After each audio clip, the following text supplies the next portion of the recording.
engage prospective buyers, like answer questions. Auction-based keywords, so you can be a featured vendor for certain categories or certain words. And down the road, special offers and reselling. I mean, we're collecting a ton of information about people's purchasing history and intent. I think that's really powerful in terms of serving up offers and aggregating demand. And way down the road, we haven't really figured out how to deal with VARs, but I think there's an opportunity to help businesses figure out how to implement and maybe have referrals to value-added resellers. So those are some thoughts. Could I just ask a content-related question? I know your background is obviously is from editorial with Fierce. I am a fan.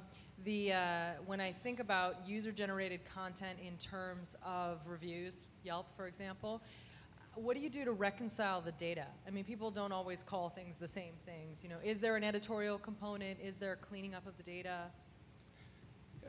All of the above. I mean, I think number one thing that's really changed in the last 5 years is identity. People have to sign in through LinkedIn at this point and eventually Twitter and Facebook, so they're using their own identity.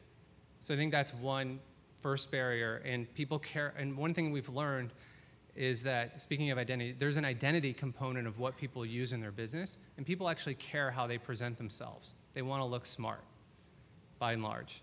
And so that's one thing. And then we're looking at like Quora and some social filtering tools there, and how you get, you know, if people, how you have feedback loops where if people like certain reviews, they kind of go up to the top.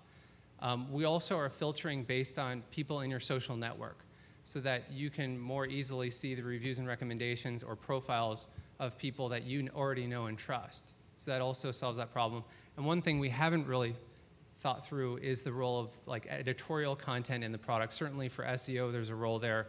But I think there's a larger role with how do we get people coming back to the site and really being that first place people go whenever they need to figure out what to buy. So given the data that we're collecting, you know, we could put out, here are the trending apps, here are the top 5 in this category or that category. You know, we could kind of reinvent the buyer guide with aggregated content. So I think the sky's the limit in terms of reinventing all of the classic directory and B2B buyer guide type kind of things.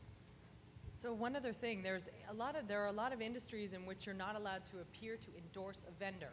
And I wonder if you think you're going to have content gaps related to certain areas. That was a concern when we started the business. So part of the concern was, are people actually going to be willing to share what they use? And we found that hasn't, I mean, we're initially targeting SMBs and specifically kind of the early adopter startup crowd. And we haven't found that that's been a barrier at all, unless it's something that they consider really core and strategic to their business.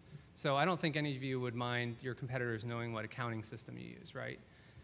So we haven't found that to be a barrier. And I also think there's a macro trend towards openness and sharing in business in general. And we're adamantly for that. And I think there's a generational shift where people believe that the value and benefits of openness and sharing outweigh the costs.